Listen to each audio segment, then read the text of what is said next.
Well, I go so far as to say there's no such thing as the paranormal. There's just the normal and a bunch of mysteries we haven't explained yet that have mostly to do with our own ignorance about the workings of the human mind and the natural world. So, for example, people often talk about altered states of consciousness and how somehow these tap into some other world, near-death experiences, out-of-body experiences, and so on. The problem is we don't even have a good theory of consciousness.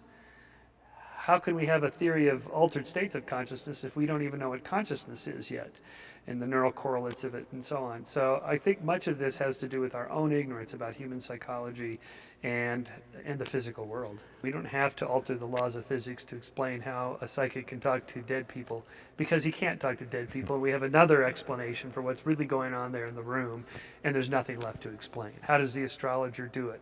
How do the planets influence your personality? They don't.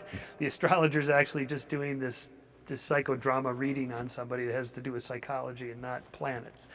So for the most part, there's nothing to explain. Hey, that's the point, though. For the most part, I don't care if 99.99, take your nines as far as you want, is the phony, the charlatan, the mob psychology, call it what you will. I want to know if out on that decimal point, the 0.0001, for the most part, you said, yeah. I want to know for that little part, if that little part is legitimatizing a non-physical world. I don't care about all the rest.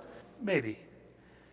But that's about as far as I can go. Hey, maybe from you is important. Well, I'll sure. take it maybe very, very powerfully. As a skeptic, you have to say maybe, and you have to say I don't know. You have to, because a skeptic is just a scientist.